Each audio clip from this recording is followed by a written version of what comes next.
离婚那天，我已经怀孕3个月，他忙着和初恋领证，连离婚协议都没看完就签了字。我摸着肚子，一个字都没说。10年后，儿子小学毕业典礼，台下突然骚动，全校最大的金主来了。我抬头看到西装笔挺的前夫正往台上走，他开口就是500万赞助费，全场欢呼。校长激动地让学生代表上台，我儿子被推了上去，两人站在一起，那张一模一样的脸让他当场僵住。我端着相机，笑得云淡风轻。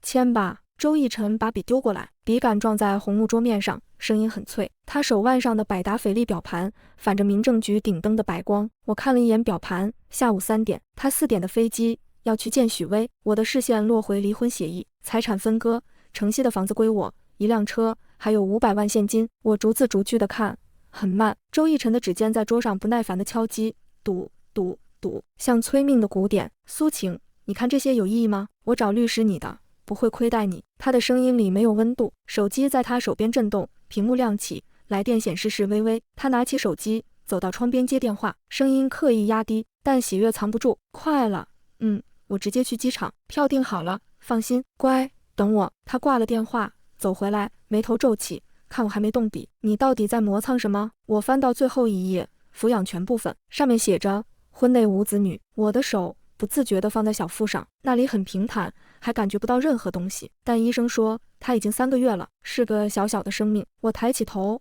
看着周逸晨，他的脸很好看，眉眼深邃，鼻梁高挺。此刻这张脸上全是厌烦和不耐，好像我是粘在他昂贵西装上的一粒灰尘。周逸晨，我开口，声音平静，我们结婚5年了。他嗤笑一声，像听到了一个不好笑的笑话。所以呢，你想多要点钱？可以开个价。他从皮夹里抽出一张黑卡，扔在协议上，密码你生日，里面的钱都给你，够了吗？我的目光从黑卡上移开，重新落回他的脸上。我问，你爱过我吗？他脸上的不耐烦达到了顶点，像是被触碰了什么禁忌。苏晴，别问这么幼稚的问题，我们是成年人，我们是夫妻。我说，曾经是。他纠正我，语气冰冷，马上就不是了。他拿过我面前的协议和笔，翻到最后一页，指着签名栏，签了，我们两清。你拿着钱，可以过很好的生活，别再纠缠。纠缠？他说我纠缠，我忽然就笑了。我拿起笔，笔尖在纸上划过，苏晴2个字，我写得很慢，很用力，力道大的几乎要划破纸张。写完，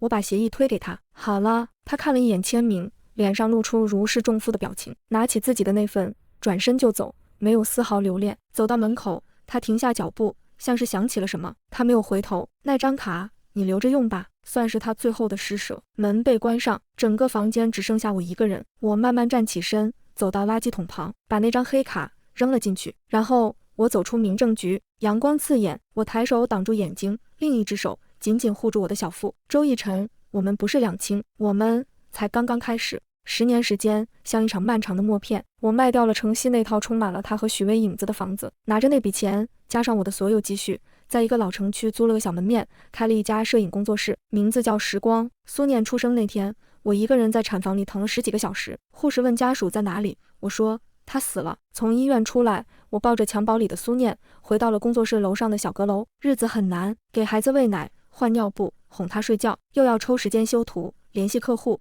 维持工作室的生计。无数个深夜，我抱着哭闹的苏念，看着窗外城市的灯火，感觉自己像一座孤岛。但我没有哭，眼泪是这个世界上最没用的东西。我把所有精力都倾注在苏念和我的相机上，我记录下他第一次翻身，第一次长出乳牙，第一次摇摇晃晃的走路，第一次开口叫妈妈。我的镜头里只有他，他也用他的方式回报我。他很聪明，很懂事，从不哭闹着要我买昂贵的玩具。别的小朋友在游乐场疯玩的时候，他会安安静静地坐在我的工作室里，帮我整理道具。他是我镜头里最好的模特，他也是我生命里唯一的光。工作室的生意慢慢好了起来，从一开始的证件照，到后来的个人写真，再到商业广告，时光在圈子里有了名气。我们搬了家，从老城区的阁楼搬进了市中心的高档小区。苏念6岁那年，考上了本市最顶尖的私立国际小学，昂贵的学费曾经是我不敢想象的数字，但现在我能轻松支付。10年，周逸晨成了传说中的金融大鳄，在财经新闻上指点江山，而我成了圈内小有名气的摄影师苏晴。我们活在各自的世界，像2条永不相交的平行线。直到苏念小学毕业典礼的邀请函送到我的手上，看着邀请函上优秀学生代表苏念的字样，我笑了。10年，我磨了一把剑，现在是时候让他出鞘了。毕业典礼前一天晚上，我给苏念整理她白色的小礼服，领结打了一遍又一遍。妈妈，不用这么紧张。苏念仰着小脸看我，眼神像黑曜石。她已经10岁了，眉眼常开，越来越像那个人。我蹲下身，帮她抚平衬衫上不存在的褶皱。明天对你很重要，对我也很重要。苏念似懂非懂地点点头。妈妈，你明天会给我拍照吗？当然。我摸摸她的头。妈妈会把你最帅的样子都拍下来，我还会拍一些别的东西，一些我等了10年的画面。我看着镜子里的自己，10年，岁月没有在我脸上留下太多痕迹，只是眼神比以前更坚定，也更冷。我打开一个尘封已久的盒子，里面躺着一张照片，是我和周奕晨的结婚照。照片上的我笑得一脸幸福，周奕晨也挂着客气而疏离的微笑。我拿出那张照片，和10年前的离婚协议放在一起，协议上他龙飞凤舞的签名依然刺眼。我准备好了一切，就等明天的大戏开场。毕业典礼在学校的大礼堂举行，礼堂金碧辉煌，坐满了盛装出席的家长，他们非富即贵，谈笑间都是上百万的生意。我没去家长席，我挂着特邀摄影师的胸牌，站在舞台侧面的最佳拍摄区，长焦镜头对准舞台，我的心一片平静。校长在台上发表着冗长又激昂的演说，台下的家长们礼貌的鼓掌，心思却各不相同。我调整着相机的参数，目光扫过观众席，前3排都是市里有头有脸的人物。忽然，礼堂后门传来一阵骚动，一排穿着黑西装的保镖开路，一个男人在一群人的簇拥下走了进来。他很高，身材挺拔，剪裁合体的阿玛尼西装将他的肩线衬得无比宽阔。他一出现，就成了全场的焦点。前排的几个家长立刻起身迎接，脸上堆着谄媚的笑。校长在台上也看到了他，立刻加快了语速。下面，让我们用最热烈的掌声，欢迎我们学校最杰出的名誉校董，盛源资本的创始人周奕晨先生。聚光灯瞬间打在了那个男人身上。周奕晨，10年不见，他比以前更添了几分成熟男人的魅力，轮廓更深邃，气场更强大。他微笑着向众人点头示意，从容地走到第1排最中心的位置坐下。我的镜头一直牢牢地锁定着他，从他进场到他落座，到他与身边的人谈笑风生，我拍下了他每一个意气风发的瞬间。校长激动地宣布，周奕晨先生心系教育，决定向我校捐赠500万，用于图书馆的建设。话音刚落，全场爆发出雷鸣般的掌声。500万对他来说也许只是9牛1毛，但在这个场合足以彰显他的地位和慷慨。周奕晨站起身，接过话筒，他简单说了几句，无非是些回馈社会、投资未来的场面话，声音低沉，带着一种不容置疑的力量，引得台下的家长们，尤其是母亲们频频侧目。我冷眼看着这一切，看着他享受着万众瞩目的荣光。周奕晨，你站得越高，才会摔得越惨。校长在台上宣布，为了感谢周先生的慷慨，我们特地请出本届最优秀的学生代表，向周先生献花。来了！我的心脏终于开始不受控制的加速跳动。我握紧了手里的相机，在所有人的注视下，穿着白色小礼服的苏念捧着一束鲜花从后台缓缓走出。她很镇定，小小的身子挺得笔直，一步一步走向舞台中央的周奕晨。灯光师很懂事地分了一束光给苏念，于是舞台上出现了极其戏剧性的一幕：2束追光，一束打在身材高大的男人身上，一束打在身形瘦小的男孩身上。当苏念走到周奕晨面前，抬起头，当周奕晨低下头看向眼前的男孩，2张脸在璀璨的灯光下清晰地呈现在所有人的眼前。那几乎是同一个模子刻出来的眉眼，一样的鼻梁，一样的嘴唇，甚至连嘴角那抹不易察觉的弧度都一模一样。台下的议论声戛然而止，所有人都看到了，所有人都震惊了。周奕晨脸上的笑容瞬间凝固，他眼里的从容、淡定、高高在上，在看清苏念脸庞的那一刻，寸寸碎裂，取而代之的是全然的震惊，是不可置信，是席卷而来的慌乱。他的身体僵在了那里，仿佛一尊被瞬间风化的雕像。我听见自己心脏剧烈的跳动声，也听见了相机快门清脆的咔嚓声。我举着相机，透过长焦镜头，将他错愕、震惊、失态的每一个微表情都清晰地记录下来。镜头里，他的世界正在崩塌；镜头外，我笑了，笑得云淡风轻。周奕晨，好久不见，这是我送你的第1份大礼。时间仿佛被按下了暂停键，礼堂里死一般的寂静，连呼吸声都清晰可闻。几千双眼睛在周奕晨和苏念之间来回移动，震惊、疑惑，然后是恍然大悟的抽泣声。太像了，这根本不是巧合，这是一个缩小版的周奕晨。苏念捧着花，有些奇怪地看着眼前这个失神的男人，他为什么一直盯着自己？他眨了眨眼，伸出小手，轻轻拽了拽周奕晨昂贵的西装衣角。叔叔，他清脆的童声像一颗石子投入镜湖，瞬间打破了这诡异的宁静。您的花周逸晨的身体猛地一颤，像是被电击了一般，他的目光终于从苏念的脸上移开，却不知道该落在何处。他想伸手去接那束花，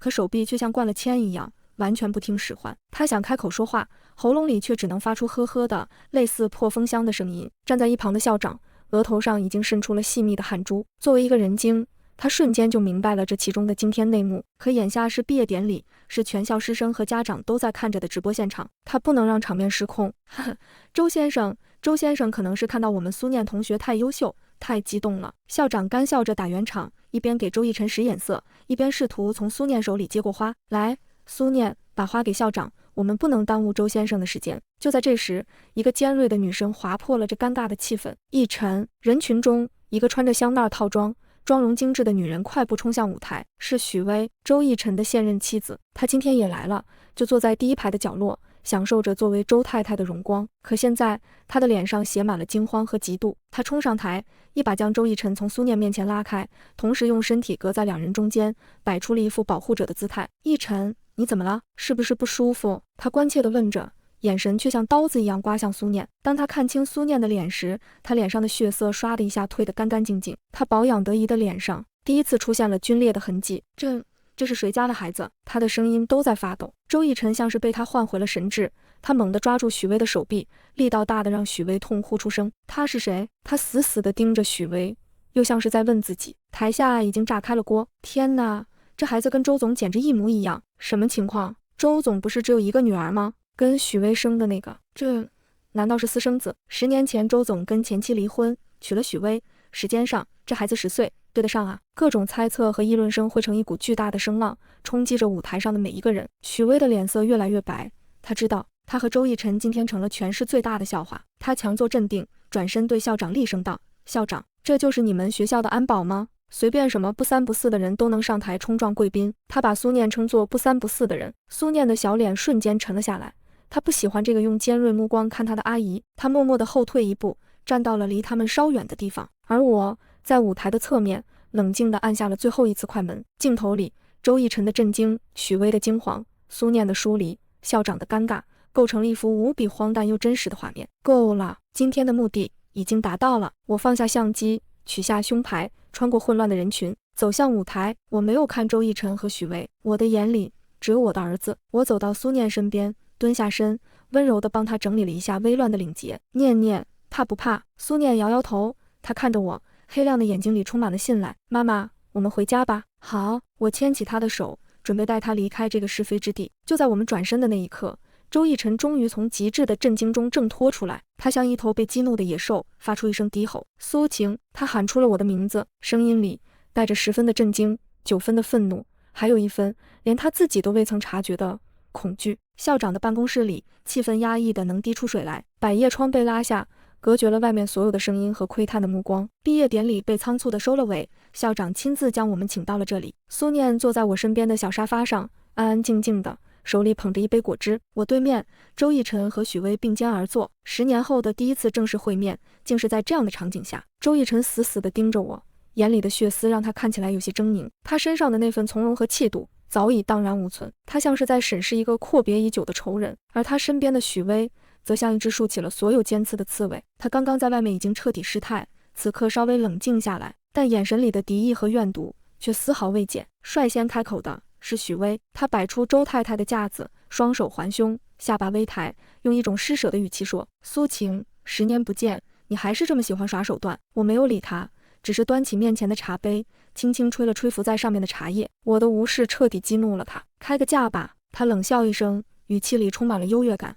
我知道你今天搞这么一出，无非就是为了钱。你一个人带着个孩子，过得不容易吧？要多少？100万？200万？说个数，只要你带着这个孩子永远从我们的世界里消失。他以为钱可以解决一切，就像10年前周逸晨把那张黑卡扔给我的时候一样。我终于抬眼看他，淡淡的笑了。周太太，我轻声说，你觉得我像是缺钱的样子吗？我的工作室年收入早已超过他开出的这个可笑的数字。我身上的这件看似简单的连衣裙是某个独立设计师品牌的高定，价格比他那身 logo 明显的香奈儿套装贵上不止1倍。许巍的脸色一僵，他上下打量着我，眼神里的轻蔑终于变成了一丝的嫉妒。10年的光阴，似乎格外厚待我。我不仅没有变成他想象中那个憔悴落魄的黄脸婆，反而沉淀出一种他所没有的从容而强大的气场。你闭嘴！周逸晨突然低吼一声，打断了许巍。他的目光从始至终都焦灼在苏念的脸上。震惊过后是更加复杂的情绪，有悔恨，有痛苦，有茫然，还有一丝渴望。他终于把视线转向我，声音沙哑的厉害。他多大了？10岁。我平静地回答。生日呢？10月12号。周逸晨的身体剧烈地晃了一下。我永远记得这个日子，因为我们离婚的日子是7月12号。怀孕3个月，他不知道。10月怀胎，不多不少，刚刚好。他的呼吸变得粗重，胸口剧烈地起伏着。真相就像一把淬了毒的利刃，狠狠插进了他的心脏。他看着苏念，那个和他如此相像的孩子，那个本该在万千宠爱下长大的他的长子，可这10年他却对他一无所知。为什么不告诉我？他的声音里带上了浓重的鼻音，眼眶红得吓人。我看着他这副痛苦不堪的样子，心里没有一丝波澜，甚至觉得有些可笑。告诉你？我反问。告诉你什么？告诉你，在你兴高采烈地去跟你的初恋领证的时候，我肚子里怀着你的孩子。告诉你，在你把那份婚内无子女的协议扔给我，让我赶紧签字，别浪费你时间的时候，我肚子里怀着你的孩子。告诉你，在你把黑卡当成废纸一样丢给我，用钱来侮辱我们最后一点情分的时候，我肚子里怀着你的孩子。我每说一句，周逸晨的脸色就更白一分。我的声音始终平静，没有一丝起伏，但每一个字都像一记重锤，狠狠砸在他的心上。周逸晨，你告诉我，当时的我该怎么告诉你？你配知道吗？他被我问得哑口无言，只能大口大口地喘着粗气，像一条缺水的鱼。一旁的许巍听着这一切，脸色青白交加。他猛地站起来，指着我，声音尖利：苏晴，你这个心机深沉的女人，你就是故意的。你瞒了10年，现在把孩子带出来，不就是想毁了我们吗？想借着孩子上位，重新回到周家吗？我告诉你，你做梦。苏念一直很安静，但此刻他皱起了小小的眉头。他站起身，走到我面前，挡在我身前，仰头看着许巍。阿姨，请你不要这么大声对我妈妈说话。她小小的身体却透着一股不容侵犯的气势。妈妈是我最爱的人，我不允许任何人欺负她。这一刻，周逸晨的目光彻底碎了。苏念的话像是一记无声的耳光，狠狠地扇在了周逸晨和许巍的脸上。许巍的表情扭曲了一瞬，他大概从未被一个孩子如此顶撞过，一时间竟说不出话来。而周逸晨，他看着挡在我身前的那个小小的身影，眼神里最后一点挣扎和怀疑也彻底崩塌了。那是他的儿子，一个勇敢、懂事，像个小男子汉一样保护着母亲的他的儿子，而他却缺席了整整10年。我心中一片柔软，伸手将苏念拉回我身边，摸了摸他的头。念念说得很好。然后我站起身，目光平静地扫过对面2个失魂落魄的人。我想，我们之间没什么好谈的了，这场闹剧是时候收场了。我的目的已经达到，没必要再跟他们浪费时间。苏晴，你站住！周逸晨猛地站起来，几步跨过来，想要抓住我的手腕。我抱着苏念，侧身躲开了。他的手停在半空中，尴尬又无力。你想干什么？他的声音里充满了急切和一丝哀求。你想带他去哪儿？回家。我言简意赅。家？哪里是家？他像是抓住了救命稻草。城西的房子？不，那太旧了。我在云山有一套别墅，安保是最好的，你们搬过去。我马上让。周先生，我打断了他语无伦次的安排，语气里带上了一丝嘲讽。你是不是忘了，我们已经离婚10年了？我和我儿子住在哪，跟你没有任何关系。他也是我的儿子。他终于吼了出来，双目赤红，像一头困兽。是吗？我从随身的包里拿出了一样东西，一张微微泛黄的纸，是那份离婚协议的复印件。我将它展开，递到周逸晨的面前。你自己签的字，应该还认得吧？我的手指点在了婚内无子女那一行字上，白纸黑字，像一个巨大的讽刺。周逸晨的目光落在上面，全身的力气仿佛都被瞬间抽空，踉跄着后退了一步，撞在了身后的办公桌上，发出一声闷响。是啊，是他亲手签下的，是他亲手斩断了与这个孩子的所有法律上的关联。苏晴，他喃喃着，声音里充满了绝望。你好狠。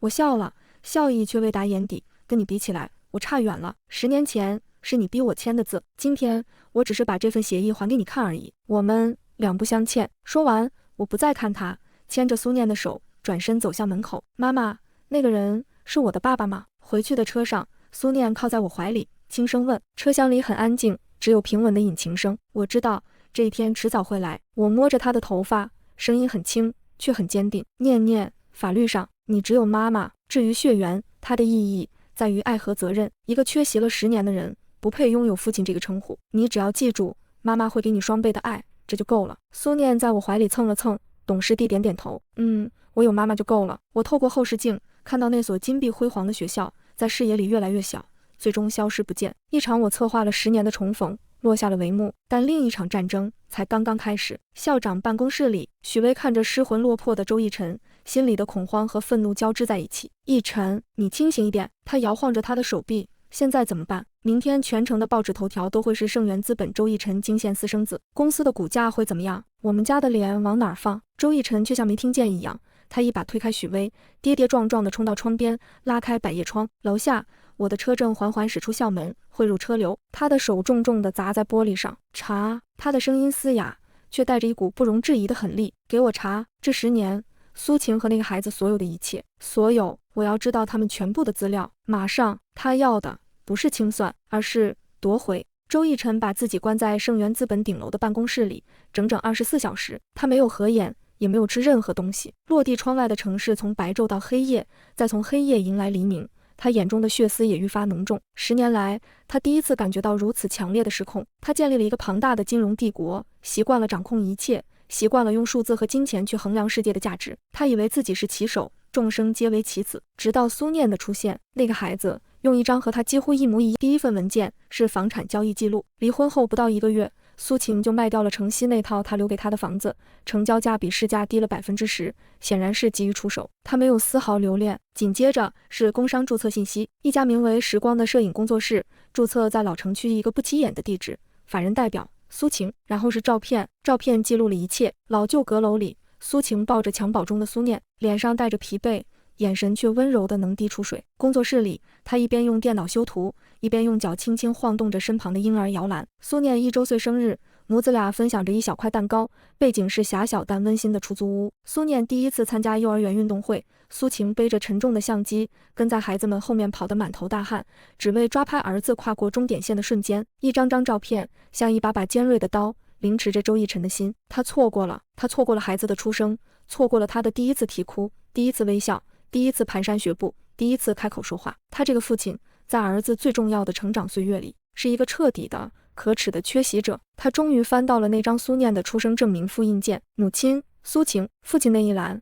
是刺眼的3个字：已死亡。已死亡。周逸晨感觉自己的心脏被人用手狠狠攥住，几乎无法呼吸。在他为了新欢和事业意气风发的时候，在苏晴的世界里，他已经死了。这是一种何等彻底的、发自灵魂深处的切割。他继续往下看，时光工作室的规模越来越大，从老城区的阁楼搬到了市中心的写字楼。苏晴的名字开始出现在各种时尚杂志和摄影奖项的名单上。他靠着自己，一步一步从泥潭里走了出来，并且活得比任何人想象的都要光鲜亮丽。而苏念，那个在他缺席下长大的孩子，成绩优异，屡获大奖，礼貌懂事，是所有老师和同学口中那个别人家的孩子。报告的最后一页是时光工作室目前的财务状况和主要客户列表，年收入超过1000万，合作方不乏一线奢侈品牌和知名企业。他建立了自己的王国，一个完全不需要依附于任何人的独立而强大的王国。周逸晨慢慢地靠在椅背上，闭上了眼睛。原来，在他不知道的10年里，那个他以为会被轻易打垮的女人，活成了他完全不认识的模样。悔恨、痛苦，还有陌生的嫉妒，像潮水一样将他淹没。但他毕竟是周逸晨，短暂的失神后，取而代之的是一股更加偏执和疯狂的占有欲。他错过了10年，他要用未来的几十年去弥补。他要让他们回到他身边，不惜一切代价。既然他建立了自己的王国，那他就亲手毁掉它。他要让他明白，他所有的骄傲和独立，在他绝对的力量面前是多么的不堪一击。他睁开眼，眼中的温情和悔恨已经消失不见，只剩下冰冷的属于资本家的算计和狠戾。他拿起内线电话，声音沙哑却不容置疑：林秘书，周总，通知下去，凡是和时光摄影工作室有合作的公司，立刻终止所有合作，谁不照办，就是跟我们盛源资本为敌。另外，联系一下他工作室所在写字楼的物业，我要买下那栋楼，告诉他，要么带着孩子回到我身边，要么我就让他在整个行业里接不到一张订单，租不到一间办公室。他要的是让他走投无路，然后只能选择他。毕业典礼的风波过去3天，生活似乎恢复了平静，媒体上没有任何关于周逸晨私生子的新闻，仿佛那天发生的一切只是一场幻觉。但我知道，这只是暴风雨前的宁静。以我对周逸晨的了解，他绝不会善罢甘休，他是一头认准了猎物就绝不松口的猛兽。沉默只代表着他在积蓄力量，准备发动更致命的一击。这3天，我推掉了所有的工作，专心陪着苏念。我们一起去科技馆，去游乐场，去吃他最喜欢的冰淇淋。我试图用加倍的陪伴去抚平那场风波可能在他心里留下的阴影。苏念表现得很正常，甚至比以前更黏我，这让我稍稍安心。第4天早上，我回到时光工作室，刚走进办公室，我的合伙人兼首席助理米娅就脸色凝重地迎了上来。晴姐，出事了。说，我放下包，心里已经有了预感。今天一早，我们接连接到3个电话 ，L 家的秋季新品拍摄项目黄了，风尚杂志下个月的封面人物也临时换了人，还有李氏集团那个我们跟了大半年的企业宣传片项目，刚刚也通知我们合作终止。米娅的语速很快，带着压抑不住的焦虑。这3个项目是工作室下半年最重要的收入来源，每一个都签了意向合同，板上钉钉的事情，现在在同一个上午全部被取消了，这绝不是巧合。工作室里其他员工也察觉到了不对劲，气氛变得异常压抑。理由呢？他们给出的理由是什么？我冷静地问。L 家说找到了更合适的合作方，风上说是主编的意思，李氏集团那边更是离谱，说我们公司风水不好。米娅气得脸都红了，这简直是侮辱。我走到落地窗前，看着楼下川流不息的车辆，果然他动手了，而且一出手就直击要害。他想用这种方式告诉我，他能轻易地摧毁我10年来的所有心血。晴姐，现在怎么办？这3个项目一停，我们下半年的资金链就断了，别说扩张，连维持现在的团队都困难。米娅的声音里带上一丝恐慌。我转过身，拍了拍她的肩膀。慌什么？我的声音不大，却让整个办公室都安静了下来。天塌不下来。这10年，我们什么大风大浪没见过，比这更难的时候都挺过来了，现在就想让我们散伙，没那么容易。我平静而坚定的态度，像一剂强心针，让原本惶惶不安的团队暂时稳定了下来。所有人的工资和奖金1分都不会少，你们照常工作，把手头剩下的项目做好，其他的事情我来处理。安抚好团队，我回到自己的办公室，关上了门。桌上的手机适时地响了起来，一个陌生的号码。我接起电话，没有说话。电话那头传来一个我10年未曾听过却又无比熟悉的声音。看来你已经收到我的问候了。是周逸晨，他的声音低沉，带着一丝居高临下的得意。苏晴，这只是一个开始，我能让 L 家终止合作，就能让你所有的客户都离你而去，我能让你失去项目，就能让你在这个城市再也租不到1寸办公的地方。我不想跟你绕圈子，我的要求很简单。第一，带着苏念搬到云山别墅。第二，辞掉你的工作，以后你的生活由我负责。第三，召开记者会，向公众说明苏念是我的儿子，我们会一起抚养他。他的每一句话都充满了不容置疑的命令口吻，他不是在商量，而是在下达最后通牒。他要的是彻底剥夺我的独立，将我和苏念完全纳入他的掌控之下。我静静地听他说完，然后轻轻地笑了。周逸晨，你是不是忘了你是个商人？他愣了一下，显然没料到我会是这个反应。我只问你一个问题，我缓缓说道，你毁掉我的工作室大概需要动用多少人脉和资金？1个亿还是10个亿？用10亿的成本来换取一个让你称心如意的结果，这笔生意听起来可不太划算，尤其是在这个结果你根本不可能得到的情况下。电话那头的呼吸声明显变重了。你什么意思？我的意思很简单。我走到电脑前，打开了一个加密文件夹，里面是毕业典礼那天我拍下的所有照片。周逸晨震惊失态的特写，许巍惊惶嫉妒的嘴脸，苏念坚定保护我的背影。周逸晨，你用来威胁我的是资本，而我用来跟你谈判的是人心。你说，如果我把这些照片配上一篇金融大鳄为夺亲子不惜逼死前妻的故事，发给全网的媒体，盛源资本的股价明天会跌几个点？你猜那些被你威胁的客户会不会很乐意把你的所作所为匿名捅给财经记者？你猜公众是会同情一个用权力打压弱者的霸道总裁，还是会同情一个独立抚养儿子10年却被前夫赶尽杀绝的单身母亲？我按下了鼠标，将其中一张周逸晨面容失控的照片通过彩信发给了他。周逸晨，我们玩个新游戏吧，游戏的名字叫舆论战，现在轮到你出牌了。说完，我直接挂断了电话。周逸晨死死地盯着手机屏幕，屏幕上是他那张因为极致震惊而近乎扭曲的脸，背景是金碧辉煌的礼堂，前景是苏念那张与他极为相似却无比镇定的小脸。苏晴的拍摄技巧无可挑剔，光影、构图、时机都完美到了极点。这张照片充满了故事感和冲击力，足以让任何看到它的人脑补出一场惊天动地的豪门大戏。他能想象得到，如果这张照片流传出去，会掀起怎样的惊涛骇浪。苏晴那几句轻描淡写的话，像魔咒一样在他耳边回响。舆论战，他第一次发现自己引以为傲的资本和权力，在某些时候竟然是如此的脆弱。他可以封杀一家媒体，但封杀不了所有人的悠悠之口。他可以买下热搜，但买不来人心。他第一次感觉到了棘手，这个他以为可以随意拿捏的女人，手里竟然握着能精准刺中他要害的利剑。他愤怒地将手机砸向墙壁，昂贵的手机瞬间四分五裂。他输了第一回合，输得彻底。第二天，全网的舆论风向果然发生了奇妙的转变，但引爆舆论的并不是周逸晨的丑闻，而是一篇深度报道。国内最知名的非虚构写作公众号人间观察发布了一篇名为《时光：一个女人和她的10年战争》的文章。文章的作者是业内以笔锋细腻、视角独特而闻名的记者。这篇长达万字的文章没有提及周逸晨一个字，也没有提及任何豪门恩怨，他只是用一种近乎白描的手法，冷静而克制地讲述了一个名叫苏晴的女人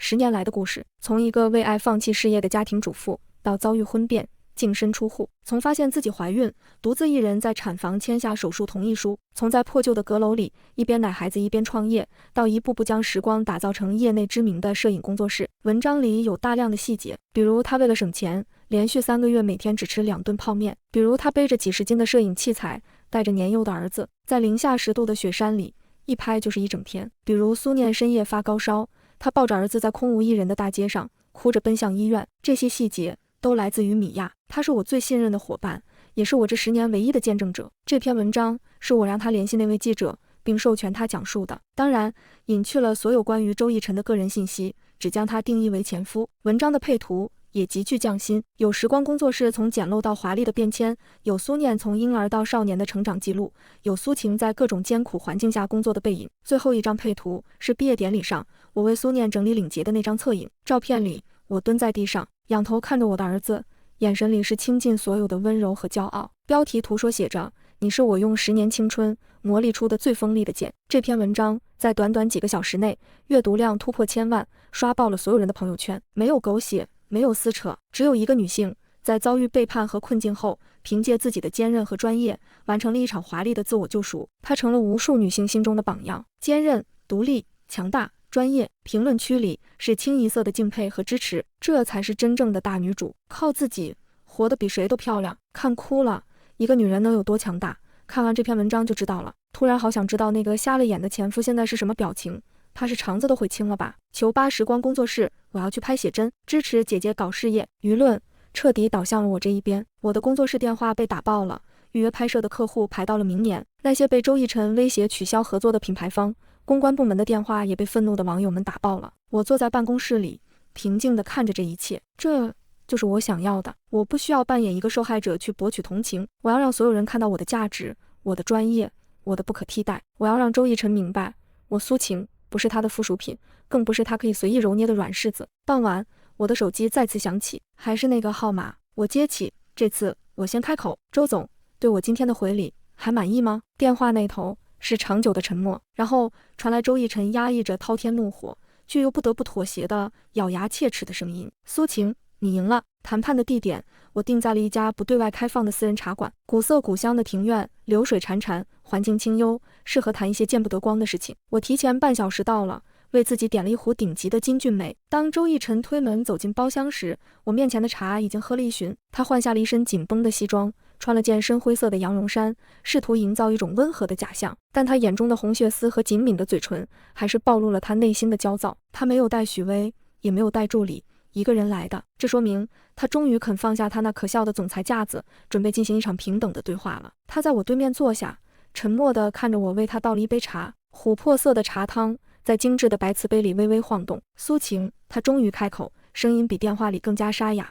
我为我之前的行为道歉，我不该用那种粗暴的方式去干涉你的事业。这句道歉来得太迟，也毫无诚意。我没有接话，只是做了一个请继续的手势。他深吸一口气，似乎在组织语言。我承认，在看到苏念的那一刻，我失控了。这10年，我不知道他的存在，是我的过错。现在，我只想弥补。我看了他的资料，他很优秀，你把他教得很好。他顿了顿，眼神里流露出一丝真切的痛苦，比我另一个孩子要优秀得多。他和许巍的女儿，我知道，被宠坏了的豪门公主，刁蛮任性，成绩一塌糊涂。我希望能参与她未来的生活。他切入了正题，我不会跟你抢抚养权，孩子跟着你，我放心，但我需要探视权，每周至少2天。我希望他能认识周家的亲人，能光明正大地出现在我的家庭聚会上。作为补偿，我会为苏念设立一个信托基金，金额你来定。他未来所有的教育，从现在到博士毕业，都将由我承担。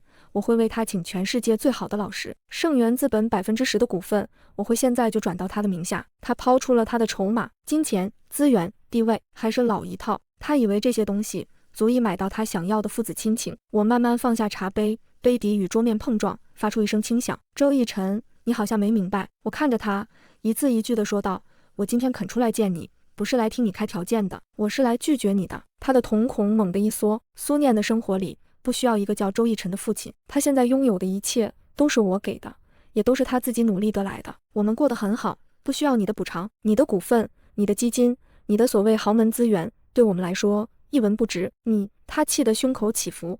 你这是在为了你自己剥夺他认祖归宗的权利，这对孩子不公平。公平？我像是听到了天大的笑话。10年前你为了许巍抛弃我的时候，跟我谈过公平吗？你把我一个人扔在民政局，让我像个垃圾一样被抛弃的时候，想过公平吗？现在你凭什么来跟我谈公平？我的声音陡然转冷。你想要的根本不是弥补，也不是父爱，你只是无法接受有一个属于你的却完全脱离你掌控的存在。苏念的优秀刺痛了你失败的家庭教育，我对你的无视践踏了你那可悲的男性自尊。你想要的只是夺回控制权。周逸晨，我比你更了解你。他被我剖析得体无完肤，脸色一阵青一阵白，握着茶杯的手指因为用力而指节发白。谈判陷入了僵局。良久，他像是耗尽了所有力气，颓然地靠在椅背上。你到底想怎么样？他问，声音里带着一丝绝望。我不想怎么样。我站起身，居高临下地看着他。我只是想告诉你，从你签下离婚协议的那一刻起，你和我和苏念就再也没有任何关系。你走你的阳关道，我过我的独木桥。过去如此，未来亦是如此。我转身准备离开。等等，他叫住我，你就不想听听我的条件吗？我停下脚步，没有回头。好啊，你说，你不是说我没资格吗？我轻笑一声，那我就给你一个机会。很简单，第一，召开全球记者会，向我为10年前的抛弃公开道歉。第二，将你名下盛源资本51%的股权无偿转让到苏念名下，并由我代为管理，直至他年满18周岁。第三，和许巍离婚，并承诺终身不再娶。你做到这3点，我就同意你每周见苏念1个小时，在我的陪同下。我说完，整个包厢死一般的寂静。周逸晨坐在那里一动不动，像一尊石像。他知道我开出的是一个他绝对不可能接受的羞辱性的条件，我这是在用他的方式来回敬他。我没有在等他的回答，径直拉开门走了出去。门外的阳光正好。周逸晨回到家时已经是深夜，客厅里亮着一盏灯。许巍穿着真丝睡袍，敷着面膜坐在沙发上，显然是在等他。看到他进来，许巍立刻站了起来，语气尖酸。怎么样，跟你的好前妻谈妥了？他是不是开了一个让你满意的价钱，准备带着那个小野种回归周家，把我扫地出门了？周逸晨连看都没看他一眼，径直走到酒柜旁，给自己倒了一大杯威士忌，一饮而尽。辛辣的液体灼烧着他的喉咙，却无法平息他内心。苏晴开出的那3个条件，像3记响亮的耳光，在他脑子里反复回响。他不是在谈判，他是在审判他。我跟你说话呢，你哑巴了？许巍见他不理自己，更加恼火，冲过来想抢他的酒杯。滚！周逸晨猛地一挥手，将他推开。许巍踉跄着撞到沙发上，面膜都歪了，露出一张因愤怒而扭曲的脸。周逸晨，你敢推我？你为了那个女人和她的野种推我？他尖叫起来。我警告你，许巍！周逸晨转过身，冰冷的目光像刀子一样钉在他身上。再让我从你嘴里听到野种这2个字，你就给我从这个家里滚出去。许巍被他眼中的狠厉吓住了。这10年，周逸晨对他虽然算不上多深情，但也一直维持着体面和客气。他从未见过他如此失态、如此凶狠的样子。他这才意识到，那个叫苏念的男孩的出现已经彻底动摇了他在这个家里的地位。他不敢再尖叫，只能压抑着哭腔，委屈地说道：逸晨，我才是你的妻子啊，我们的女儿才是周家名正言顺的继承人，你怎么能为了一个外人这么对我？外人？周逸晨冷笑一声，他是我的长子，是我的儿子。他一想到苏念，心里就又痛又悔。他把杯中剩下的酒一饮而尽，将空杯重重地砸在桌上。苏晴那边谈崩了，他颓然地坐进沙发，捏着眉心，脸上是前所未有的疲惫。他第一次发现，有钱并不能解决所有问题。苏晴就像一个浑身长满了刺的刺猬，油盐不进，刀枪不入，从他身上下手已经不可能了。许巍愣住了，在他看来，苏晴那种被抛弃的女人，不就应该拿着孩子哭着喊着要钱要名分吗？怎么会谈崩？周逸晨没有再理会他，他的大脑在飞速运转。既然硬的不行，软的也不行。既然从大人这边无法突破，那么唯一的突破口就只剩下孩子。苏念，他需要一个机会，一个能和苏念相处、建立感情的机会，一个能让苏念认识到他这个父亲能给他一个比跟着苏晴好上千倍百倍的未来的机会。可苏晴把苏念保护得太好了，像一头护崽的母狼，任何试图靠近的雄性生物都会被他撕碎，强行接触只会适得其反。他需要一个契机，一个自然而然的无法被拒绝的契机。周逸晨的目光在黑暗中闪烁着，他想到了助理给他的那份资料里关于苏念兴趣爱好的那一页。苏念10岁，对人工智能和机器人编程有极大的兴趣，曾获得全国青少年机器人大赛的2等奖。一个计划在他脑中迅速成型，他拿起手机拨通了助理的电话。林秘书，给我联系美国麻省理工学院的 AI 实验室，不惜一切代价邀请他们的首席科学家团队来中国举办一场为期1周的青少年 AI 冬令营。电话那头的林秘书愣了一下，但还是立刻回答：好的，周总，这个冬令营由我们盛源资本独家赞助，不对外招生，只接受邀请，地点就定在我们集团旗下最顶级的温泉度假村。另外，以我的私人名义，向全国所有获得过省级以上机器人或编程奖项的少年发出邀请函，所有费用全免。记住，一定要确保苏念在邀请名单的第1位。周逸晨挂了电话，嘴角勾起一抹势在必得的冷笑。苏晴，你以为你能拦得住我吗？我给你的儿子一个他根本无法拒绝的全世界最好的礼物，我看你怎么拦。这场战争远没有结束，我不会强迫你，我会让你和你的儿子心甘情愿的走进我为你们打造的黄金牢笼。邀请函是在1周后寄到家里的，精美的烫金信封，上面印着麻省理工学院的校徽和盛源资本的 logo。 苏念放学回家看到信封时眼睛都亮了。妈妈，是 MIT 的 AI 冬令营，天哪，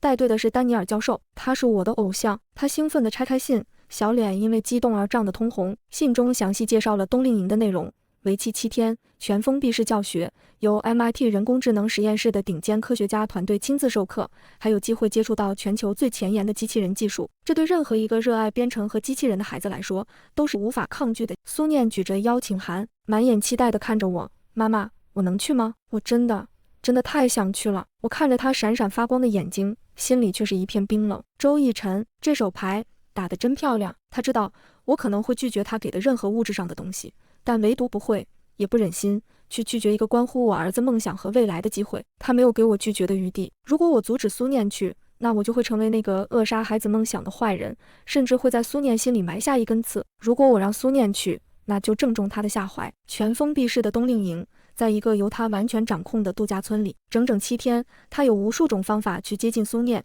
影响苏念。好一朝阳谋。妈妈，苏念见我久久不说话，脸上的兴奋慢慢褪去，换上了一丝不安。是不是有什么问题？我回过神，深吸一口气，对他笑了笑。当然没问题，这是好事，是念念你凭自己的实力赢得的机会，妈妈为你骄傲，我们当然要去。耶，妈妈你太好了。苏念欢呼一声，抱着我狠狠地亲了一口，然后就跑回房间，迫不及待地去查阅丹尼尔教授的论文了。我看着他雀跃的背影，眼神却愈发凝重。周逸晨，你以为这样就能得逞吗？你想玩，我奉陪到底。冬令营开营那天，我亲自开车送苏念去那个位于郊区的温泉度假村。度假村建在半山腰，风景优美，安保森严，门口挂着盛源资本 AI 冬令营的巨大横幅。在签到处办好手续，我领着苏念往里走。刚走进大堂，一个熟悉的身影就出现在了我们面前。周逸晨，他今天穿得很休闲，脸上挂着恰到好处的微笑，看起来就像一个关心活动的普通主办方负责人。他身边还站着一个白发苍苍的外国老人，正是苏念的偶像丹尼尔教授。苏念同学，你好，欢迎你。周逸晨主动走上前，他的目光先是落在苏念身上，温和而慈爱，然后才转向我，眼神复杂。苏念很有礼貌地跟他打招呼，周先生好。他没有叫他叔叔，显然他对这个人的印象还停留在毕业典礼和妈妈的只言片语里。周逸晨似乎并不介意，他笑着向苏念介绍，这位是丹尼尔教授，他很期待见到你。苏念一看到丹尼尔教授，立刻切换成小迷弟模式，用一口流利的英语跟教授交流起来，眼睛里闪烁着崇拜的光芒。周逸晨没有打扰他们，而是走到我身边，压低了声音，你来了，我儿子在这里，我当然要来。我冷冷地回应，我以为你会阻止他。我为什么要阻止？我不是你，不会把自己的意愿强加在孩子身上。我毫不客气地反击。他被我噎了一下，脸色有些难看。苏晴，我做这一切只是想靠近他，了解他，我没有恶意。他试图解释，有没有恶意不不是你说了算。我看着不远处正和偶像相谈甚欢的儿子，心里做了一个决定。等丹尼尔教授被其他工作人员请走后，我牵着苏念的手走到了周逸晨面前。周先生，感谢你为孩子们提供了这么好的机会。我先是客气的道谢，然后话锋一转，不过我儿子从小到大没离开过我身边，一个人参加全封闭的活动，我不太放心，所以我顿了顿，迎着他诧异的目光，微笑着说出了我的决定。这7天我也会住在这里，正好我听朋友说这里的温泉不错，我可以一边度假一边陪着我儿子，顺便也看看某些人到底想玩什么花样。周逸晨脸上的笑容彻底僵住了。周逸晨的脸色是我这10年来见过的最精彩的调色盘，从错愕到铁青，从愤怒到隐忍，最后他竟然扯出了一个比哭还难看的笑容。好，很好。他几乎是从牙缝里挤出这几个字。苏女士想度假，我当然欢迎。林秘书，马上给苏女士安排我们度假村最好的温泉套房，务必让苏女士和苏念同学宾至如归。他特意加重了苏女士和宾至如归这几个字，其中的威胁和警告不言而喻。我视若无睹，微笑着对他点头致意。那就有劳周总了。我入住的套房确实是整个度假村最好的，超大的落地窗外就是一望无际的山林雪景，独立的是内外温泉池以及24小时的管家服务。周逸晨想用这种方式提醒我，这里是他的地盘，我享受的一切都来自于他的施舍。只可惜他打错了算盘，我坦然地享受着这一切，并且没有给他任何星号接近苏念的机会。冬令营的课程安排得满满当当，上午丹尼尔教授和他的团队亲自授课，我就坐在教室最后一排的角落，像个普通的旁听家长，手里拿着笔记本，偶尔记录几笔。但我的余光始终锁定在周逸晨身上，他总会恰好出现在教室门口，装作视察工作的样子，目光却一刻不离苏念。下午是学生们的分组实践课，在专门的机器人实验室里进行，我便换上特邀摄影师的身份，端着相机为孩子们记录下每一个认真钻研的瞬间。我的镜头总能不经意地挡在周逸晨和苏念之间，让他那充满父爱的凝视无处安放。到了晚上是自由活动时间，周逸晨会派人送来最顶级的日料，或是邀请我们去他的私人餐厅共进晚餐。我从不拒绝，但我总能把话题控制在对课程的探讨，对人工智能未来的展望上。苏念是个小话痨，一说起他热爱的领域就滔滔不绝，我只需要偶尔抛出一个问题，就能让他和周逸晨之间除了学术探讨，再无插入私人感情的缝隙。周逸晨几次三番想把话题引到家庭、父子上，都被我云淡风轻的化解。念念，你这么喜欢机器人，是像爸爸吗？没等苏念回答，我便笑着插话，他这点不像任何人，完全是自己的兴趣，就像我喜欢摄影，纯粹是热爱。周总，您是做金融的，应该明白，天赋和热爱是最好的投资。一句话就将他试图建立的血缘连接替换成了冰冷的商业逻辑。几天下来，周逸晨肉眼可见的憔悴了，他大概从未想过，自己引以为傲的权力和金钱，在我这里竟然完全失效。我就像一团棉花，让他所有用力的拳头都打得悄无声息，却又让他憋出内伤。苏念对我寸步不离的陪伴没有丝毫反感，他习惯了我的存在，甚至在课间休息时会兴奋地跑过来，抱着我的脖子，跟我分享他刚刚学到的新知识。我们之间的亲密无间与周逸晨的格格不入形成了鲜明的对比。他站在不远处，看着我们母子俩笑闹成一团，眼神落寞的像一头被族群抛弃的孤狼。他终于意识到，血缘并不是一张可以随时兑现的支票，这10年他欠下的是一整个世界。冬令营的第4天，事情发生了变化。当天的项目是分组对抗赛，所有孩子被分成10组，用现有的材料搭建一个能完成指定复杂任务的机器人。获胜的队伍将获得整个冬令营的最高荣誉，由丹尼尔教授亲笔签名的推荐信，以及盛源资本提供的天才少年奖学金。分组名单是随机抽取的。苏念的手气似乎不太好，他的2个队友，一个是理论知识很强但动手能力极差的书呆子，另一个则活泼好动，对编程一窍不通。而他们的对手则是由一个名叫陆家豪的男孩带领的队伍。这个陆家豪我有些印象，他很高傲，技术在所有孩子里也确实顶尖。开营第1天就因为一个技术问题，当众质疑过丹伊尼尔教授的助教。此刻陆家豪正抱着臂，轻蔑地看着苏念这一组，眼神里充满了不屑。我心里一沉，隐隐感觉到这或许不是随机，而是周逸晨的又一次出手。我的预感没有错，周逸晨的算计远比我想象的更深。比赛开始后，苏念小组的劣势很快就显现出来。他们设计的机器人在核心的动力传输模块上遇到了一个难以逾越的瓶颈，他们现有的电机功率不足，无法支撑机器人完成高强度的抓取任务。书呆子队友对着电脑模型抓耳挠腮，活泼队友则把零件拆了又装，始终找不到解决办法。苏念拧着小眉头，一遍遍地优化程序算法，试图通过软件来弥补硬件的不足，但效果甚微。时间一分一秒的过去，隔壁的陆家豪小组已经成功完成了第一阶段的测试，引来一阵阵赞叹。陆家豪投来一个挑衅的眼神，那意思仿佛在说：“看到了吗？这就是差距。”苏念的小脸绷得紧紧的，额头上渗出了细汗。这是他第一次在自己最擅长的领域感受到如此强烈的挫败感。我站在远处，心也跟着揪了起来。就在这时，周逸晨出现了，他像一个恰好路过的慈祥长辈，踱步到苏念小组的桌前。遇到困难了？他温和地问。苏念抿着嘴，点了点头。周逸晨没有直接指点，而是看了一眼他们的设计图，然后状似不经意地说道：“我记得我公司的实验室里好像有一批从德国定制的微型4伏电机，扭矩是普通电机的好几倍，或许可以解决你们的问题。”他看向苏念，眼神里充满了星号。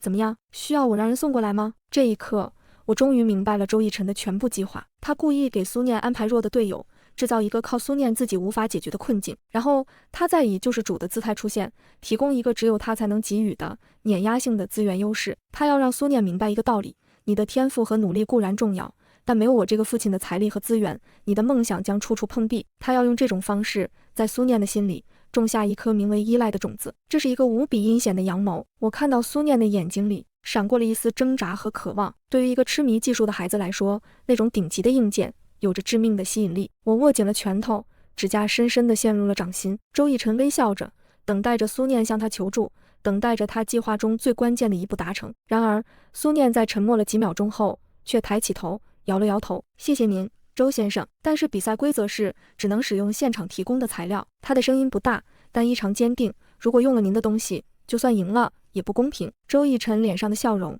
僵住了，他大概怎么也没想到，一个10岁的孩子竟然能抵挡。没关系，周逸晨很快调整了表情，规则是人定的，你是我的，我是说，你是这次冬令营最优秀的学生，理应得到一些特殊照顾。不，苏念再次拒绝，谢谢您，但我们想靠自己。说完，他不再理会周逸晨，而是转身对他的2个队友说：“我们换个思路，既然动力不够，我们能不能改变结构，利用杠杆原理或者齿轮组来放大我们的力量？”他的话像是一道光，瞬间点醒了另外2个孩子。对啊，我怎么没想到？那个书呆子队友一拍脑袋，立刻在电脑上建立新的模型。周逸晨站在原地，脸色难看到了极点。他精心设计的剧本被主角毫不留情地撕掉了。他想扮演一个提供金手指的上帝，却被告知凡人有凡人的骄傲和坚持。我一直悬着的心终于放了下来。我走到苏念身边，没有说话，只是摸了摸他的头。他抬起头，对我露出了一个灿烂的笑。那一刻，我无比庆幸这10年来对他的教育。我教会他的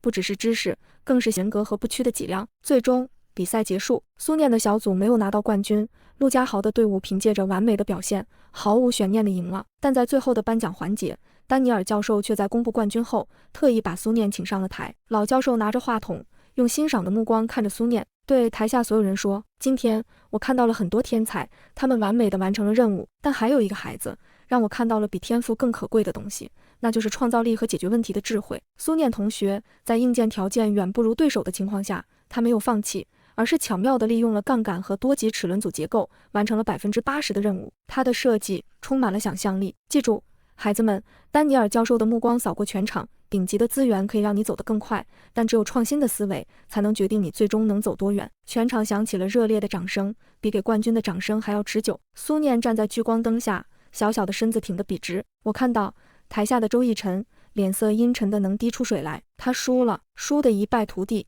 周逸晨的耐心终于在冬令营的最后一天被彻底耗尽。这天是毕营仪式暨家庭日，度假村的宴会厅里装点一新，所有受邀的家庭都盛装出席。这既是一场属于孩子们的庆功宴，也是一场属于家长们的社交盛宴。周逸晨作为独家赞助商和主办方，无疑是全场的焦点。他站在台上侃侃而谈，描绘着盛源资本在人工智能领域的宏伟蓝图，享受着众人的掌声和艳羡的目光。只是当他的目光扫过我所在的方向时，总会有一丝不易察觉的阴霾。我就坐在宴会厅的角落里，和苏念一起安静地品尝着甜点，对周围那些试图过来攀谈的家长，也只是礼貌性的点头回应。我像一个局外人，冷眼看着周逸晨的个人秀。就在这时，宴会厅门口传来一阵骚动，一个穿着火红色长裙、珠光宝气的女人，在一众保镖的簇拥下，高调地走了进来。是许巍，她来了，踩着10厘米的高跟鞋，下巴抬得像一只骄傲的孔雀，仿佛在向全世界宣示她的主权。她一进来就径直走向第一排最中心的位置，那是特意为她留的周太太专座。周逸晨在台上看到她，眉头立刻皱了起来。她的出现显然不在他的计划之内。许巍坐下后，目光就像巡航导弹一样，精准地锁定了我和苏念。当他看到我气定神闲，而苏念正被几个孩子围着请教问题时，他眼中的嫉妒和怨毒几乎要溢出来。他端着一杯香槟，摇曳生姿地朝我走来。哟，这不是苏大摄影师吗？他在我面前停下，声音不大不小，刚好能让周围几桌的人都听到。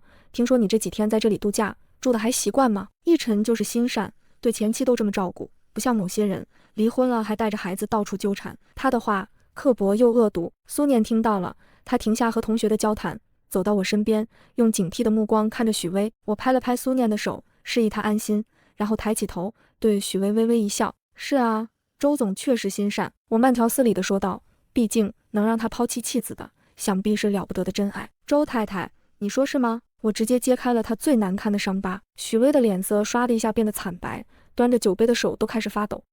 你胡说八道什么？我有没有胡说，你自己心里最清楚。我笑容不变，奉劝周太太一句，管好你自己的男人，别让他像只没头苍蝇一样到处认亲，毕竟不是什么人都想进你们周家的门。周围传来几声压抑的低笑，许巍气得浑身发抖，扬手就要把香槟泼向我。就在这时，一只强有力的大手抓住了他的手腕，是周逸晨。他不知什么时候下了台，脸色阴沉地站在我们面前。够了，还嫌不够丢人吗？他低吼道，声音里是压抑到极点的怒火。逸晨，你听他说什么？他当众侮辱我！许巍委屈的哭诉。周逸晨没有理他，只是死死地盯着我，那眼神像是要将我生吞活剥。他大概觉得他所有的计划都被我和许巍这两个女人联手搞砸了。宴会厅里，所有人的目光都聚焦在这场豪门闹剧上。我站起身，拉着苏念，准备离开这个是非之地。苏晴，周逸晨叫住我，你别走，我们今天必须谈清楚。他甩开许巍，几步拦在我面前，像一堵无法逾越的墙。好啊，我看着他因为愤怒而充血的眼睛，点了点头。那就谈清楚。我没有在大庭广众之下跟他争吵，我只是从包里拿出我的手机，调出一个界面，递到了他的眼前。那是一个邮件的草稿箱，邮件的附件是一个被命名为周逸晨的10年的压缩包。这里面，我用只有我们两个人能听到的声音，平静地说道：有我们10年前的离婚协议，有你和许巍婚内出轨的证据，有你动用资本打压我工作室的所有指令记录，还有刚刚你太太侮辱我儿子的完整录音。哦，对了，我还附上了一份专业的分析报告，论述一个私德败坏、情绪失控的创始人会对上市公司的品牌形象和股价造成多么毁灭性的打击。周逸晨的瞳孔在看到屏幕的那一刻缩成了最危险的针尖，他的身体开始不受控制的微微颤抖。他知道这个邮件一旦发出去，他所建立的一切，他引以为傲的商业帝国将在24小时内灰飞烟灭。这是我的底牌，一张我从一开始就准备好，但非到万不得已绝不会轻易亮出的王炸。你想怎么样？他的声音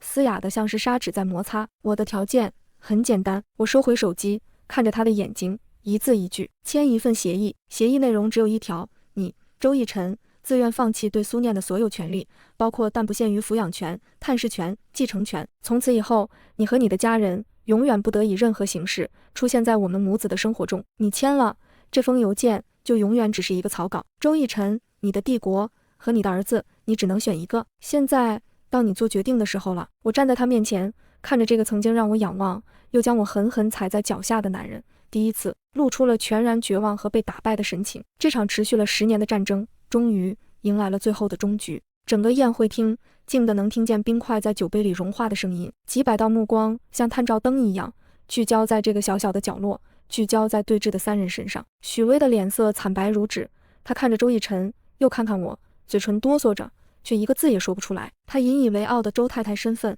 在这一刻成了一个天大的笑话。而周逸晨，这个永远高高在上、掌控一切的男人，此刻正用一种我从未见过的眼神看着我。那是一种混合了震惊、愤怒、恐惧，以及彻底的、全然的难以置信的眼神。他像一头被逼入绝境的雄狮，浑身的肌肉都紧绷着，喉咙里发出野兽般的低沉喘息。他想咆哮，想撕碎我，想将我手中的那个手机砸个粉碎，但他不敢，因为他比任何人都清楚那封邮件的分量。那是他帝国的星号之剑，而剑柄握在我的手里。你在威胁我？他的每一个字都像是从牙齿缝里挤出来的，带着血腥味。不，我摇摇头，平静地迎着他要吃人的目光。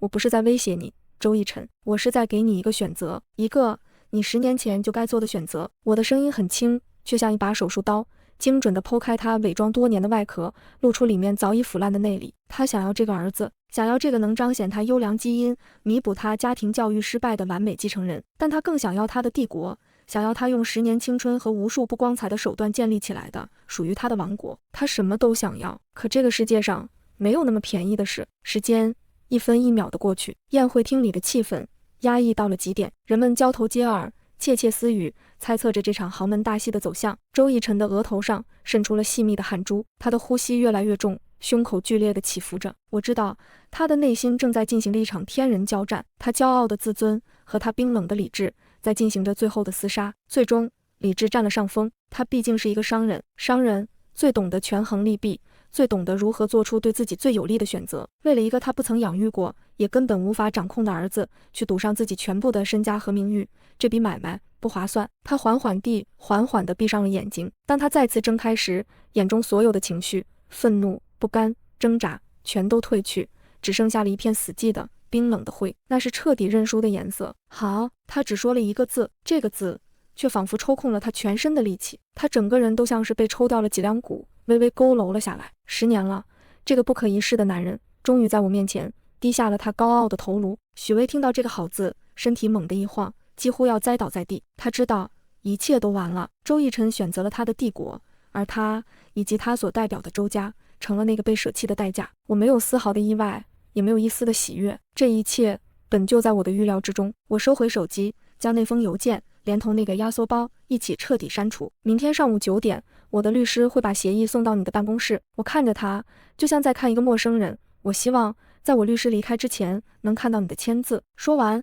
我不再看他一眼，牵起苏念的手，转身就走。苏念很安静，他没有问任何问题，只是紧紧地握着我的手，小小的手心里传来让我心安的温度。我带着他穿过人群，走向宴会厅的大门，身后是周逸晨和许巍破碎的世界，是一场刚刚开始分崩离析的盛宴，而我们面前是清冷的月光和崭新的人生。高跟鞋踩在光洁的大理石地面上，发出清脆的哒哒声，那是我这10年来听过的最悦耳的胜利的凯歌。第二天上午9点整，我的代理律师张律准时出现在盛源资本顶楼的总裁办公室。张律是业内顶尖的家事律师，以冷静、专业、滴水不漏而著称。这份协议，我们2人逐字逐句推敲了不下10遍，确保没有任何法律上的瑕疵。周逸晨没有见他，接待他的是林秘书和盛源资本的法务团队。整个过程不到10分钟，对方的法务团队在确认协议内容无误后，林秘书将协议送进了总裁办公室。几分钟后，他拿着签好字的协议走了出来，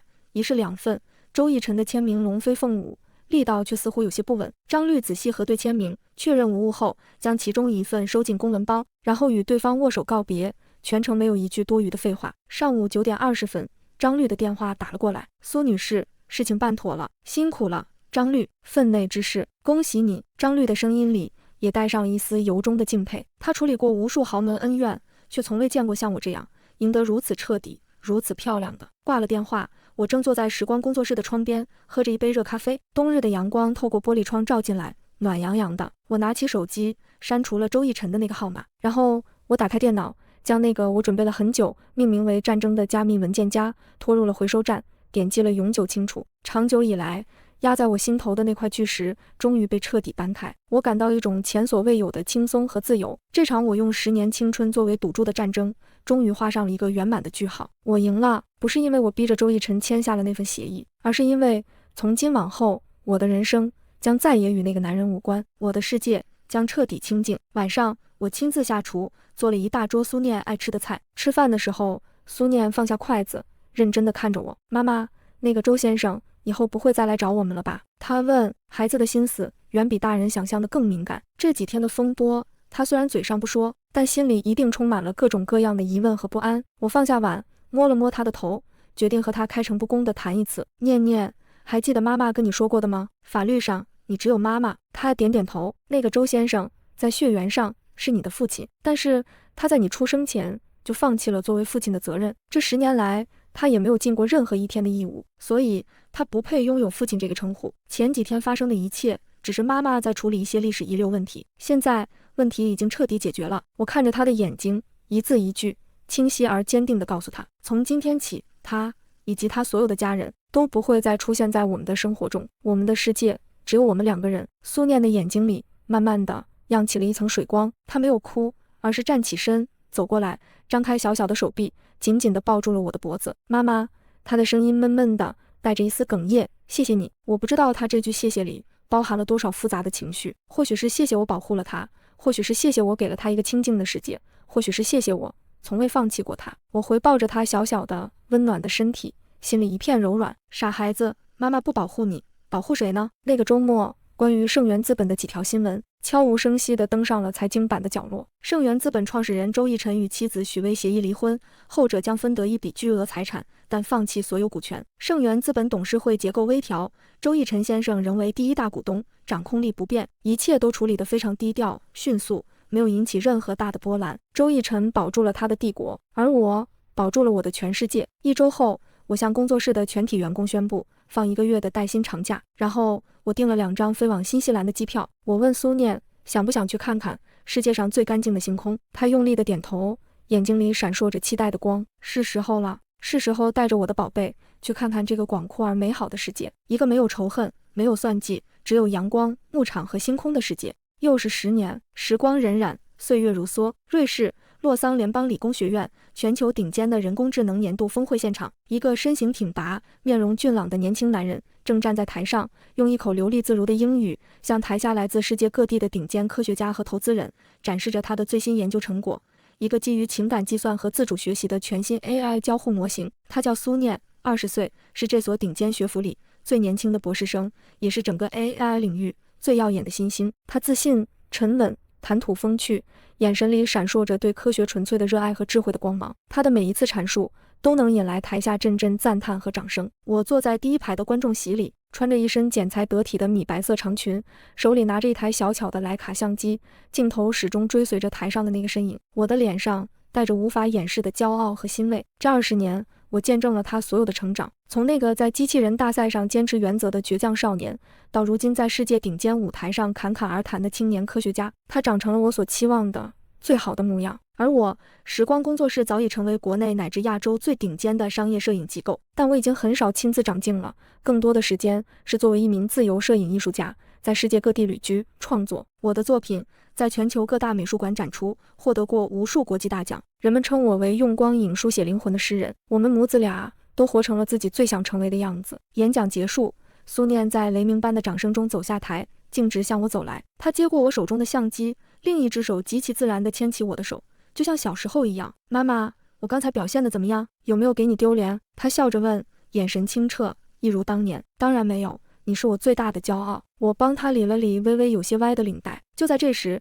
一个穿着黑色西装的助理模样的人快步走到我们面前，恭敬地递上一张名片。苏念博士，你好，我们周先生看了您的发布会，非常欣赏您的才华，他想邀请您和苏女士共进晚餐，不知您是否方便？我接过那张名片，上面只印着一个名字和一串电话。周奕辰。我的心没有一丝波澜，仿佛只是听到了一个早已遗忘的路人的名字。苏念看了一眼名片，然后礼貌地对那位助理摇了摇头，抱歉，我今晚已经有约了。他微笑着握紧了我的手，我要陪我生命中最重要的人。助理愣了一下，但还是很有职业素养的鞠了一躬，转身离开。我看到在会场出口的一个不起眼的角落里，站着一个头发花白、身形有些佝偻的男人。他站得很远，身影在阴影里显得有些模糊不清。他正遥遥地望着我们，眼神复杂，充满了我们已经无法读懂的情绪。是周奕辰。这10年我们再也没有见过他，只是偶尔会在财经新闻上看到他那张愈发苍老和落寞的脸。听说他和许薇离婚后再未娶妻。盛源资本的帝国依然庞大，但他却始终是孤身一人。他用10年换回了他的帝国，又用下一个10年来品尝这份无尽的孤独。我们没有走向他，甚至没有再多看他一眼。苏念牵着我的手带我走出了会场，外面阳光正好，阿尔卑斯山的雪顶在远处熠熠生辉。妈妈，我们晚上去吃那家你最喜欢的奶酪火锅吧。好啊，吃完饭，我们去日内瓦湖边散步，我给你拍张照片。好啊，妈妈。他停下脚步，转过身，认真地看着我。谢谢你，给了我一个没有纷扰的完整的世界。我笑了，眼眶有些湿润。我抬起手，轻轻抚摸着他已然棱角分明的脸庞。傻孩子，因为你就是妈妈的全世界啊！阳光下，我们相视而笑，身后是早已被遗忘的过去，身前是无限广阔的属于我们的未来。从会场出来，瑞士午后的阳光带着一丝恰到好处的暖意，驱散了室内经久不散的冷气。苏念牵着我的手，步履轻快，像个刚刚考了100分，等着妈妈奖励糖果的孩子。妈妈，待会儿我们去哪儿？要不要去看看那家你上次提过的古董相机店？好啊，我笑着应允，不过要先填饱你的肚子。你看上去像是能吃下一头牛。那是当然，今天可是耗费了我毕生的脑细胞。他夸张地做了个鬼脸，逗得我哈哈大笑。我们之间就是这样，没有因为他的成长而产生任何隔阂，反而随着时间的推移，愈发的像朋友，像知己，像彼此生命中最坚实的依靠。回到酒店，苏念去洗漱，我则开始整理相机里的照片，每一张都是他站在世界之巅，闪闪发光的模样。这时门铃响了，我有些疑惑，这个时间不会再有访客。打开门，门口站着的是刚才那位林秘书，他比刚才更显恭敬，甚至带着一丝不易察觉的紧张。苏女士，抱歉打扰了。他微微躬身，双手递过来一个制作精良的信封。周先生让我把这个交给您和苏念博士，他说这是他欠了你们20年的东西，无论你们作何处理，他都没有任何意见。说完，他再次深深鞠躬，然后转身迅速离去，仿佛多待1秒都是一种冒犯。我关上门，捏着那个颇有分量的信封，心里一片平静。周逸晨的手段又换花样了吗？是股权转让书，还是巨额的银行本票？这些东西在10年前就无法打动我，如今更是形同废纸。苏念洗完澡出来，看到我手中的信封，也有些好奇。他这是做什么？不知道。我将信封递给他，或许是最后的挣扎。苏念接了过去，拆开信封，里面没有支票，也没有法律文件，只有一张素雅的卡片和一个看起来像私人定制的 U 盘。卡片上是周逸晨那熟悉的龙飞凤舞的字迹，只是笔锋不再像从前那般锋利，反而透着一股疲惫和苍老。上面只写了2行字：念念，见信如晤。密码是你的生日，看与不看全凭你决定。苏念捏着那张卡片，久久没有说话。我看着他，也没有催促。他已经是一个星号的成年人，有自己的判断力和决定权。我曾为他挡下所有的风雨，如今该是他自己决定要不要去触碰那些早已尘封的往事了。良久，他抬起头，目光清澈而坚定。妈妈，我想看看。我不是对他抱有幻想，也不是想认回这个父亲。他认真地解释道，我只是作为一个独立的生命体，对自己另一半的基因来源有一点纯粹的属于研究者的好奇。我想知道构成我生命的另一部分究竟是怎样的存在。我读懂了他眼中的意思，那不是原谅，也不是和解，那是一个青年科学家对自己身世根源的一次冷静而客观的探寻。我点点头，对他报以一个信任的微笑。好，妈妈陪你一起看。苏念将 U 盘插入电脑，一个加密文件跳了出来。他输入了自己的生日，8位数的密码，一次正确。文件夹被解开了，里面没有商业机密，没有财富清单，只有一个个按照年份和日期命名的文档。第一个文档的创建日期是10年前，那个 AI 冬令营结束的第2天。文档的标题是致无儿苏念，第一封无法寄出的信。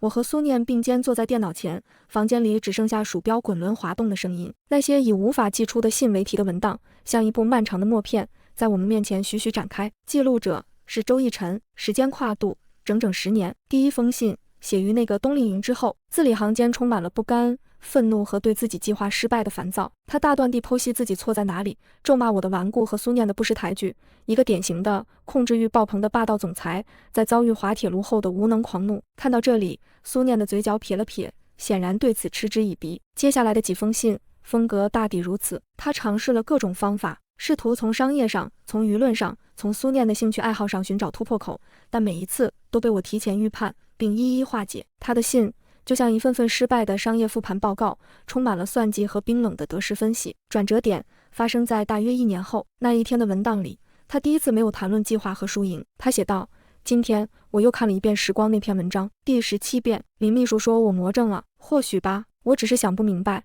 在那样的阁楼里，你是怎么一边抱着哭闹的婴儿，一边修出那样温暖明亮的照片的。我让人找到了那栋楼，已经拆了。我站在废墟上，站了很久，我好像开始有点明白，我到底失去了什么。从那天起，信的风格变了，他不再谈论如何夺回，而是开始观察。他像一个隐形的影子，默默地关注着我们的一切。念念的初中开学了，他作为新生代表发言，视频我看了，他一点也不紧张，比我当年强多了。他说他的梦想是星辰大海，真好。你又拿奖了，这次是德国的红点。照片上你站在领奖台上，笑得云淡风轻，真好看，比当年穿着婚纱的样子好看100倍。我偷偷去了念念的初中家长会，我坐在最后一排的角落，没人认出我。老师在台上夸他，说他不仅成绩好，还帮助同学。班上那个有些自闭的孩子，因为他的鼓励，现在开朗了很多。苏晴，你把他教的比我想象中还要好。今天是我生日，一个人过的。许巍的女儿送了礼物，很贵，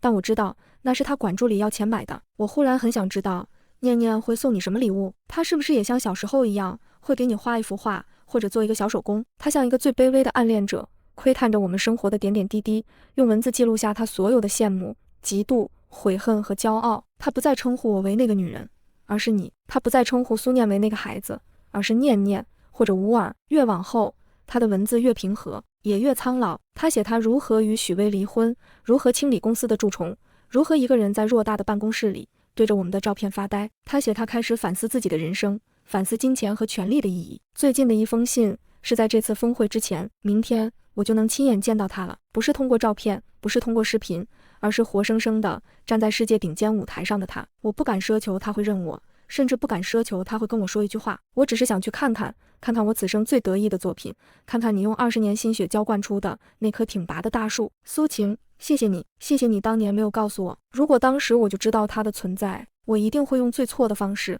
毁了它，也毁了你。谢谢你，保全了它，也成全了我最后的一点念想。这个 U 盘里是我这10年的忏悔，把它交给你，我就彻底放下了。我的帝国，我那些引以为傲的财富，本想留给他，但他不屑一顾。也好，我已经委托律师成立了一个信托基金，在我死后，所有的资产都将注入其中，用于资助那些像他一样有天赋却缺少资源的贫寒学子。就让周逸晨这个名字以另一种方式与他的世界产生一点微弱的善意的关联吧。勿回勿念，各自安好。信到这里就结束了。我和苏念陷入了长久的沉默。窗外，阿尔卑斯山的雪顶在夕阳的余晖下泛着金色的光。这个男人用最不堪的方式开场，却用最孤独的方式完成了他迟到10年的自我救赎。这不再是战争，也不是恩怨，这是一个灵魂在时光的长河里被反复冲刷后剩下的沉重而苍白的独白。从瑞士回来后，生活一如往常。苏念继续他的研究，偶尔飞往世界各地参加学术交流。我则收拾好行囊，准备开启下一段旅程，目的地是冰岛。我想去拍一次极光。那个 U 盘被苏念锁进了他书房的保险柜里，我们谁也没有再提起过。那些无法寄出的信，像一颗投入湖中的石子，激起了一圈涟漪，然后便沉入湖底，再也无人问津。我们的人生不会因为一个忏悔的灵魂而改变航向。出发去冰岛的前一天，苏念忽然提议，妈妈，我们去看看外公外婆吧。我的父母在他很小的时候就相继过世了，这些年每逢清明和他们的忌日，我都会带苏念去扫墓。我有些意外他会在这时提出，但还是欣然同意了。墓园很安静，松柏青翠。我们清理了墓碑前的杂草，换上新鲜的白色雏菊。我退后几步，把空间留给了苏念。他站在父母的墓碑前，没有点香，也没有烧纸，只是安安静静地站着，像是在跟2位未曾谋面的老人进行一场无声的对话。许久，他才轻声开口，像是在诉说，又像是在宣誓。外公外婆，你们好，我是念念，我今年20岁了，在洛桑读博士，研究人工智能。妈妈说，外公以前是大学教授，教物理的。我想，我大概是遗传了您的聪明才智。这些年，妈妈把我教得很好，也把我保护得很好。她一个人给了我一个星号富足、充满爱的世界。她是我见过最了不起的女人。她顿了顿，深吸一口气，声音愈发清晰和坚定。关于我的身世，我都知道了。我不怨恨，也不记挂。每个人都要为自己的选择负责。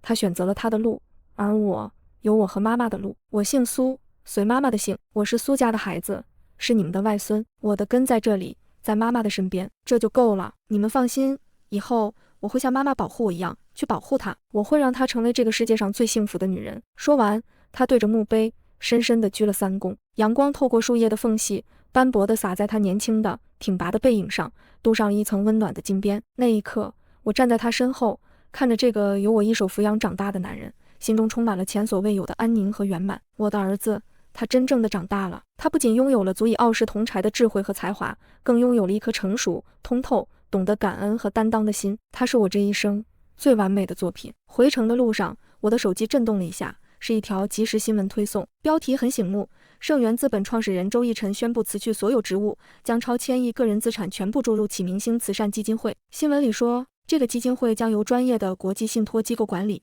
致力于在全球范围内发掘和资助在基础科学领域有天赋的青少年，尤其是出身贫寒的学子。周奕辰本人则彻底退出商界，去向成迷。报道配上了一张他的近照，照片上的他头发花白，面容苍老，但眼神却出奇的平静，像一池再无波澜的古井。我看着那条新闻，没有惊讶，也没有感慨，一切都结束了。他保住了他的帝国，又亲手散尽了他，用一种另类的方式完成了他的馈赠和告别。从此，江湖再无周奕辰，只有一个致力于点亮未来的启明星基金会。而我们也终于可以彻底告别过去，走向那片真正属于我们的广阔无垠的星空。我没有回复，也没有保存，只是平静地按下了删除键。车窗外，城市的风景飞速倒退。苏念侧过头对我笑道：“妈妈，冰岛的机票订好了吗？”我查了天气预报，下周有顶级的极光爆发。订好了。我也笑了，心中的阴霾被窗外的阳光一扫而空。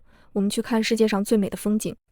他用力点头，眼睛里闪烁着璀璨的光芒。和世界上最美的妈妈一起。我看着他，忽然觉得去哪里看不看极光都不重要了，因为我生命里最绚烂的永不落幕的极光就在我的身边，触手可及。